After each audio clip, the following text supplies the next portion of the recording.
Assalamualaikum warahmatullahi wabarakatuh. Perkenalkan, nama saya Dedi Erian dari Prodi Manajemen. Di sini saya akan menjelaskan tentang sistem informasi manajemen yang ada pada PT Telkom.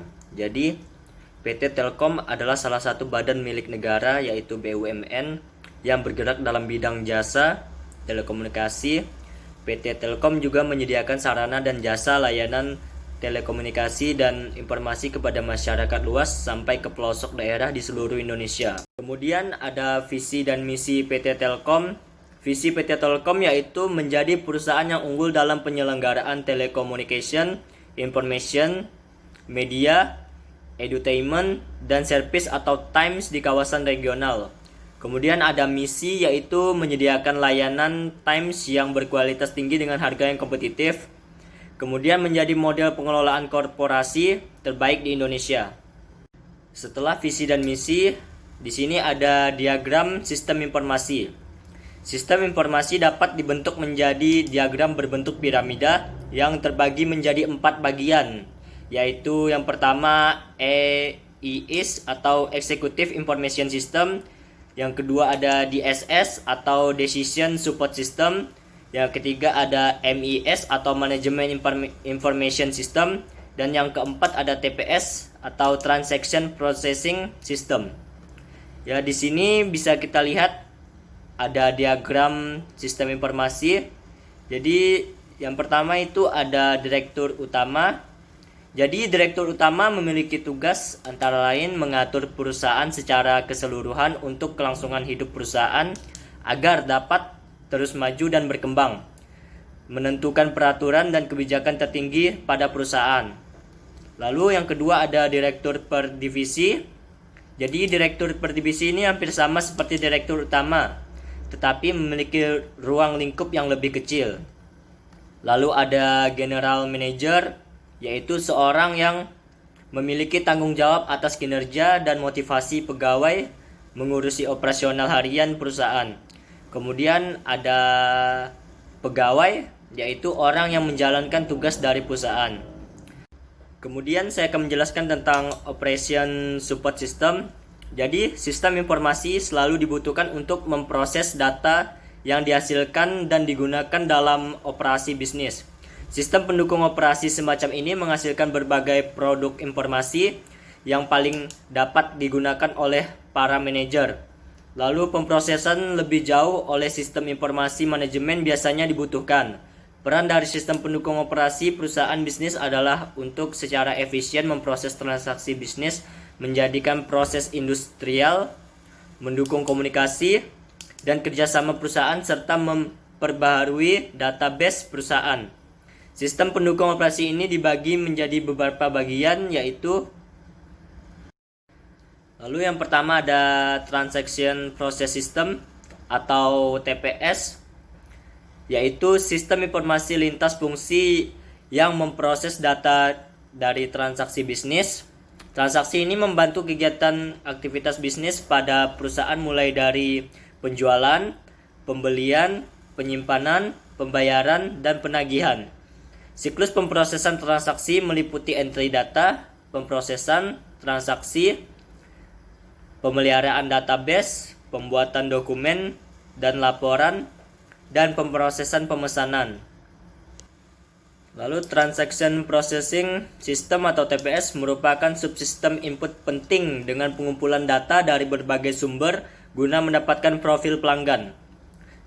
Dan Telkom Service adalah layanan baru dari PT Telkom Indonesia yang diluncurkan pada tahun 2008. Dipersembahkan untuk meningkatkan pelayanan kepada pelanggan dan semakin mendekatkan perusahaan dengan pelanggan.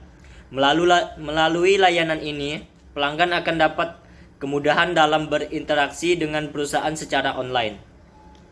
Kemudian yang kedua ada Enterprise Collaboration System, yaitu media komunikasi perusahaan secara online, real-time, dinamis, dan terbatas untuk lingkungan Telkom.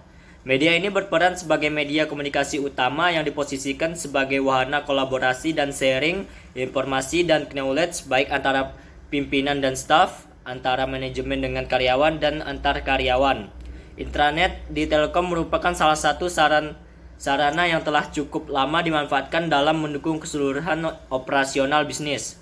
Fleksibilitas yang tinggi dan kemudahannya untuk dipelajari memungkinkan teknologi ini dapat dikembangkan di setiap unit dan lini dari perusahaan guna mensolusi berbagai masalah yang membutuhkan dukungan IT. Kemudian saya akan menjelaskan tentang manajemen information system.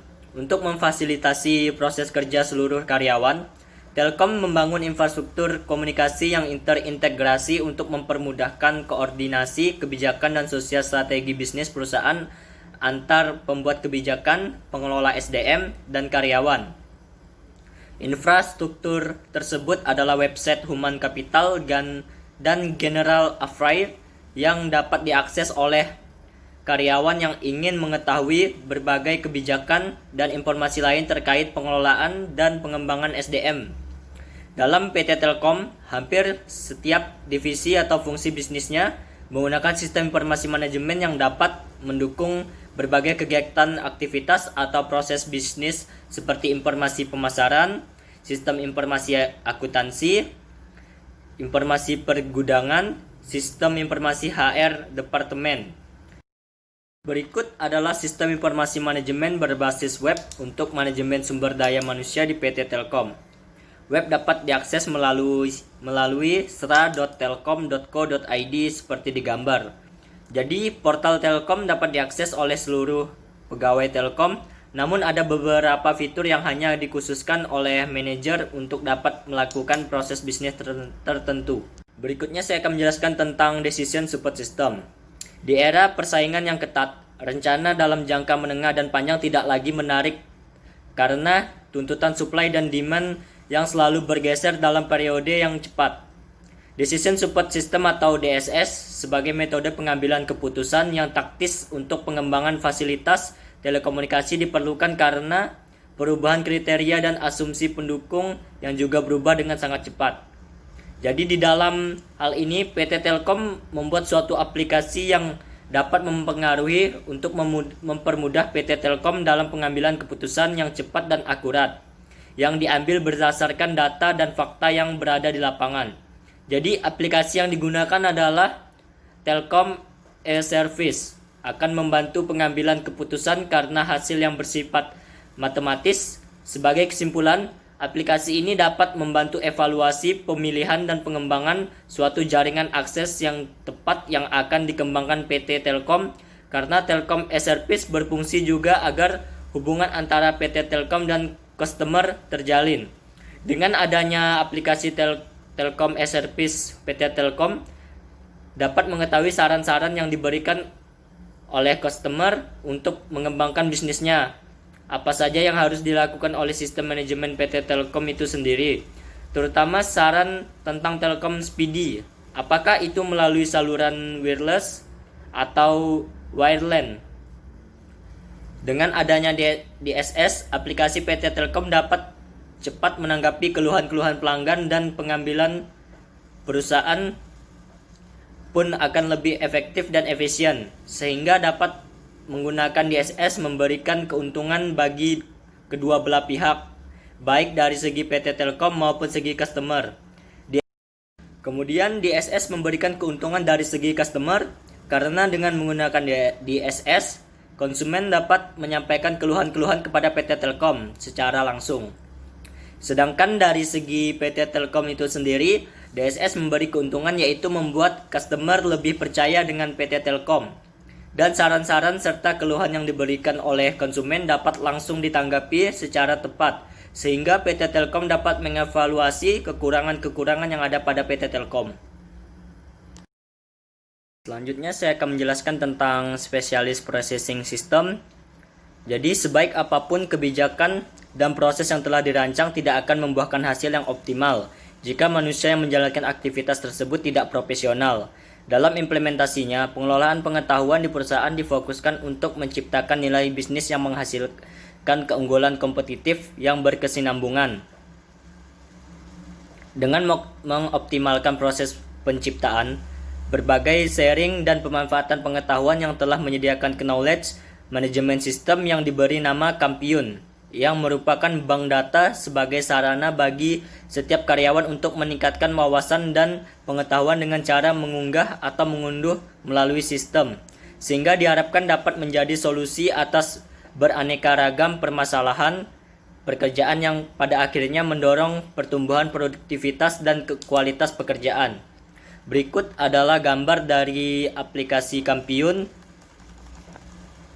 Jadi, tujuan akhir dari pengelolaan pengetahuan adalah terciptanya learning organization, yaitu suatu kondisi di mana organisasi akan tetap berjalan terus tanpa ketergantungan kepada pegawai tertentu dengan memproyeksikan diri menjadi knowledge-based enterprise melalui Transformation Learning Center sebagai unit pembelajaran dengan metode konvensional telah bertransformasi menjadi corporate university yang merupakan wahana peningkatan kompetensi yang dapat mendukung kebutuhan bisnis perusahaan agar terbentuk Center of Excellence Human Capital bertaraf internasional di industri times yang dapat mendukung peningkatan performansi bisnis dan implementasi budaya baru dengan tagline From Competence of Commerce yang mempunyai makna bahwa karyawan kompeten yang akan meng-create atau membuat bisnis. Baik, selanjutnya saya akan menjelaskan tentang Information Reporting System atau IRS dalam PT Telkom. Jadi Information Reporting System ini menyediakan informasi produk bagi manajerial dan end user. Akses data IRS berisi informasi tentang operasi internal yang telah diproses sebelumnya oleh Transaction Processing System. Informasi produk memberikan gambaran dan laporan yang dapat dilengkapi berdasarkan permintaan, periode, maupun ketika terjadi situasi yang tidak terduga. Selanjutnya ada Exclusive Information System. Jadi sistem informasi eksekutif dirancang untuk menyediakan akses yang mudah dan cepat untuk informasi-informasi selektif tentang faktor-faktor eksklusif dalam menjalankan tujuan strategis bagi manajemen. Selanjutnya ada teknologi informasi. Jadi teknologi informasi bagi suatu perusahaan sangat penting. Dengan penerapan teknologi informasi secara tepat, suatu perusahaan dapat memiliki competitive advantage dalam industrinya. Teknologi informasi dapat membuka peluang bagi perusahaan untuk memperluas atau mengembangkan bisnisnya. Teknologi informasi merupakan saran pendukung yang memiliki posisi terpenting dalam kemajuan perusahaan. Berikut contoh teknologi informasi yang digunakan oleh PT Telkom Indonesia, yaitu ada dua, software dan hardware. Di bagian software ada yang pertama UCTV, yang kedua UCTV OS, yang ketiga Telkom Indonesia, yang keempat Telkom Solution, yang kelima Wi-Fi ID, yang keenam IndiHome Store, yang ketujuh Dota Dinas Mobile Telkom, yang kedelapan Telkom API, yang kesembilan DNS Telkom. Kemudian di bagian hardware, yang pertama ada menara BTS, yang kedua SIM card, yang ketiga kabel fiber optik, yang keempat kabel UTP atau kabel telepon, yang kelima komputer, dan yang terakhir ada data center. Baiklah, selanjutnya saya akan menjelaskan mengenai penerapan SIM dalam perusahaan PT Telkom Akses Indonesia yang terletak di Jalan MT Haryono nomor 21 Yogyakarta. Jadi yang pertama, fungsi-fungsi bisnis yang sudah terintegrasi dari setiap divisi yang ada di PT Telkom Akses. Jadi pada PT Telkom Akses terdiri dari 6 divisi yang sudah saling terhubung atau saling terintegrasi untuk memudahkan pengelolaan dan pengawasan terhadap divisi yang sudah terhubung ataupun terintegrasi.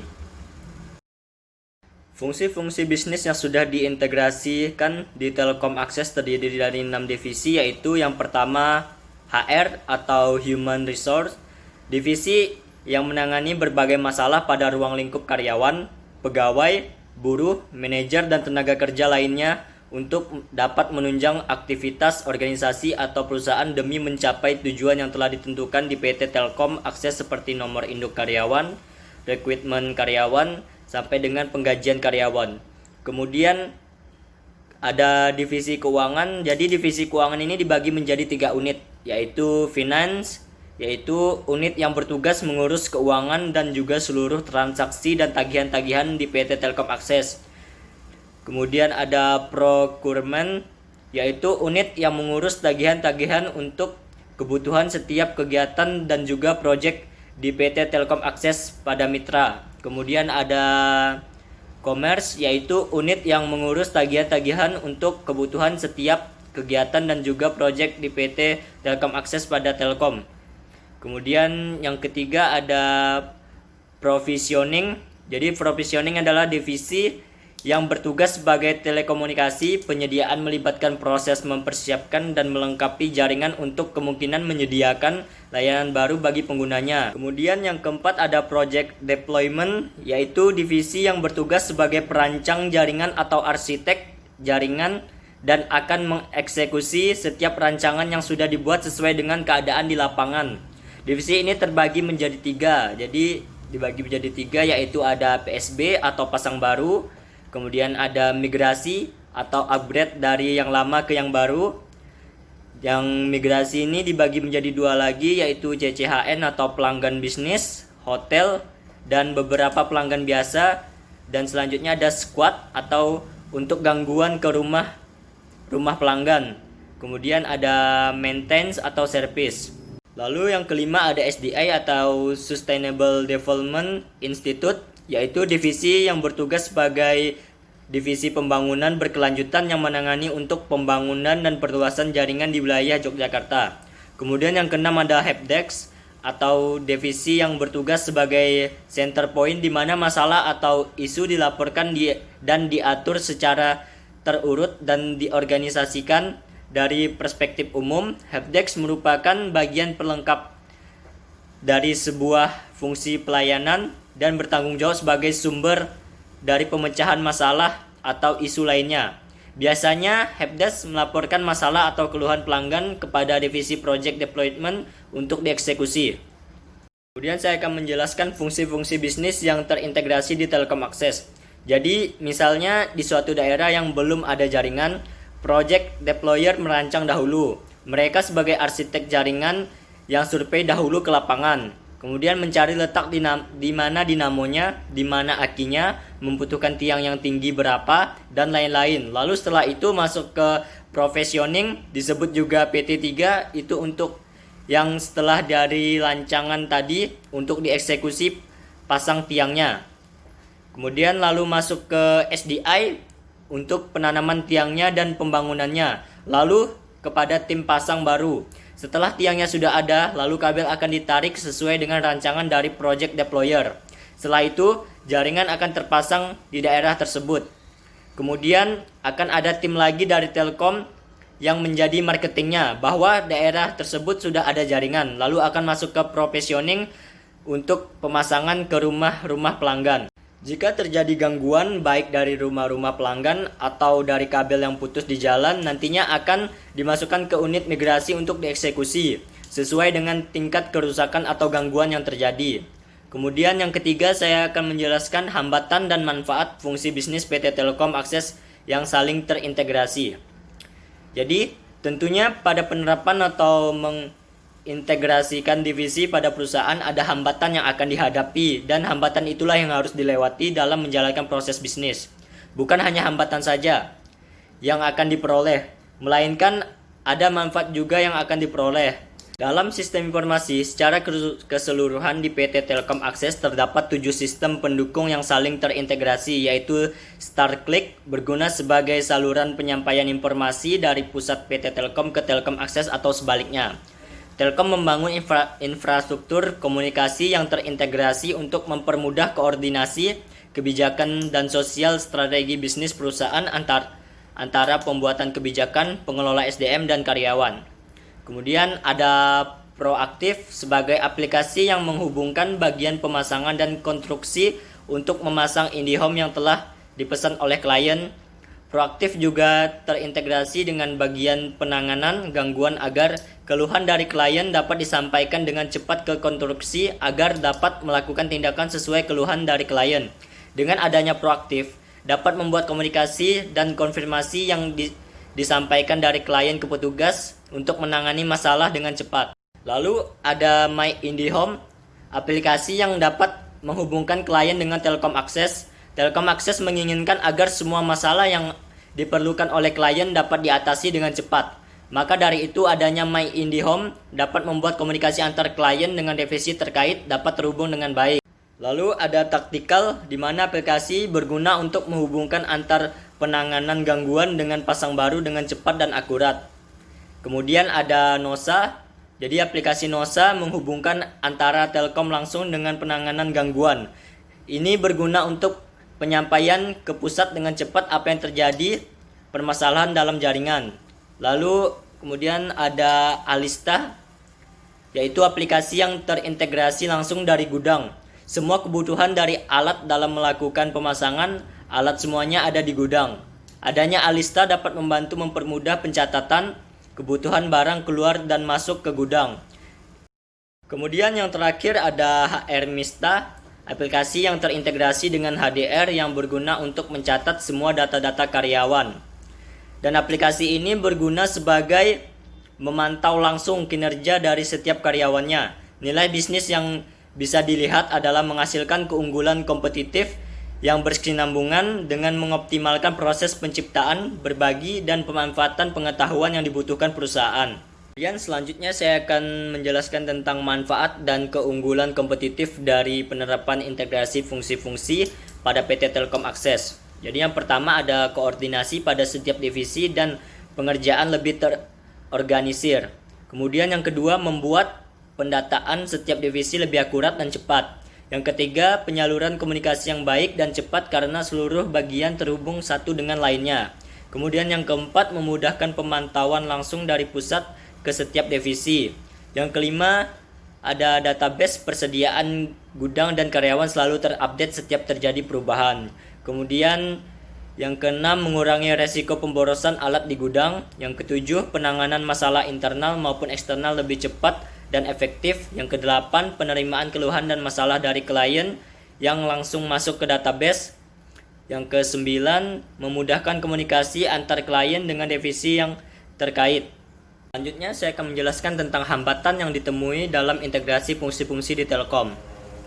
Yang pertama, terjadinya human error. Jadi human error adalah yang paling sering terjadi dalam kegiatan operasional di Telkom. Karena dalam menggunakan aplikasi yang disediakan langsung dari Telkom, pusat hanya diberikan latihan sekali dan setelahnya pada karyawan akan berjalan sendiri dalam menerapkan bagaimana fungsi dari aplikasi yang diberikan secara autodidak atau belajar sendiri. Karena kurangnya pelatihan yang diberikan untuk penerapan aplikasi yang diberikan membuat para karyawan sering kesusahan dalam mempelajari aplikasi. Kemudian hal inilah yang membuat human error dalam kegiatan operasional di Telkom Akses. Kemudian yang kedua, terbaginya banyak divisi. Terdapat banyak divisi yang terbagi di dalam Telkom Akses yang mana dapat membuat jalan integrasi dan pengontrolan kerja menjadi lebih tidak efektif. Yang ketiga, tidak bisa menginput data secara langsung. Database tidak dapat diinput secara langsung yang dikarenakan harus di-approve terlebih dahulu dari atasan dan kemudian satu sistem dengan sistem lainnya saling terhubung sehingga database harus melalui tahap perestuan atasan dan penginputan data baru bisa dilaksanakan. Kemudian saya akan menjelaskan tentang business process reengineering yang membuat fungsi serta proses bisnis PT Telkom Akses menjadi lebih efisien dan efektif.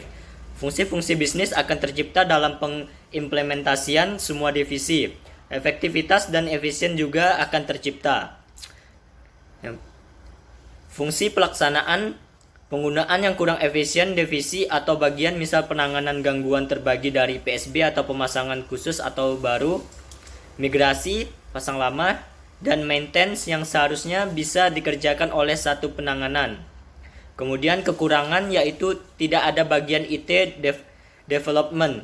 Karyawan atau bagian harus menanyakan ke bagian IT pusat jika terjadi kesalahan sistem. Kemudian procurement yang tidak terintegrasi ke dalam sistem. Tidak terintegrasi karena tidak adanya aplikasi. Kemudian data arsip dan berkas pergudangan hanya menggunakan cara manual dan checking. Tidak ada backup data yang bisa diakses secara online. Tidak efisiennya karena di dalam sistem perusahaan, apabila sistem error di bagian penggudangan atau proaktif tidak dapat secara langsung menyelesaikan error tersebut karena di bagian procurement belum memiliki aplikasi yang bisa memantau langsung, hanya sebatas dokumen dan tagihan. Kemungkinan yang akan terjadi berdampak pada kesalahan dan tagihan bermitra. Penanganan gangguan yang kurang efisien, terlalu banyak bagian pemasangan yang harus bisa ditangani oleh satu bagian. Kemudian proses bisnis dapat lebih efisien dengan cara menambahkan sumber daya manusia di bagian IT development dan menambahkan aplikasi yang dibutuhkan dan ditempatkan di procurement, yang dimana bagian ini dapat meminimalisir human error, lebih mudah memonitoring kerja lebih karyawan, evaluasi menjadi lebih efektif, dan yang terakhir mempermudah atau mempercepat koordinasi. Kemudian saya akan menjelaskan tentang fungsi-fungsi bisnis yang tidak efektif dan cara menanggulanginya. Jadi yang pertama, dalam integrasi, fungsi bisnisnya terlalu banyak aplikasi yang digunakan sehingga pengerjaannya tidak maksimal dan lama. Kemudian yang kedua, training atau pelatihan SDM hanya dilaksanakan sekali. Kemudian yang ketiga, tidak adanya IT development. Kenapa tidak efektif? Karena dalam setiap fungsi perusahaan yang terintegrasi banyak aplikasi yang digunakan. Karena banyaknya aplikasi yang digunakan, input data sering terjadi kesalahan, sehingga membuat beberapa fungsi bisnis tidak efektif. Training atau pelatihan SDM hanya dilaksanakan sekali, membuat pegawai cenderung belajar secara otodidak dan cukup sering melakukan kesalahan atau human error, sehingga berdampak pada pekerjaan yang tidak efektif. Lalu proses bisnis dapat lebih efektif dilaksanakan dengan mengurangi aplikasi yang digunakan dan menjadikannya lebih sederhana. Selain itu, memberikan pelatihan yang cukup kepada para karyawan serta membentuk divisi IT development untuk menghimpun data yang akan digunakan untuk menunjang fungsi bisnis yang lain. Kemudian kesimpulannya adalah manfaat dan hambatan fungsi bisnis PT Telkom yang saling terintegrasi sebagai aplikasi yang menghubungkan bagian pemasangan dan konstruksi untuk memasang IndiHome yang telah dipesan oleh klien. Lalu proaktif juga terintegrasi dengan bagian penanganan gangguan agar keluhan dari klien dapat disampaikan dengan cepat ke konstruksi agar dapat melakukan tindakan sesuai keluhan dari klien. Dengan adanya proaktif dapat membuat komunikasi dan konfirmasi yang disampaikan dari klien ke petugas yang menangani masalah dengan cepat. Lalu aplikasi My IndiHome yang dapat menghubungkan klien dengan Telkom Akses. Telkom menginginkan agar semua masalah yang diperlukan oleh klien dapat diatasi dengan cepat. Maka dari itu, adanya My IndiHome dapat membuat komunikasi antar klien dengan divisi terkait dapat terhubung dengan baik. Kemudian ada taktikal di mana aplikasi ini berguna untuk menghubungkan antara penanganan gangguan dengan pasangan baru dan cepat dan akurat. Kemudian proses bisnis dapat lebih efektif dilaksanakan dengan mengurangi aplikasi yang digunakan dan menjadikannya lebih sederhana. Selain itu, memberikan pelatihan yang cukup kepada karyawan serta membentuk divisi IT development untuk menghimpun data yang akan digunakan untuk menunjang fungsi bisnis yang lain. Sekian presentasi dari saya. Jika ada salah kata mohon dimaafkan. Wassalamualaikum warahmatullahi wabarakatuh. Terima kasih.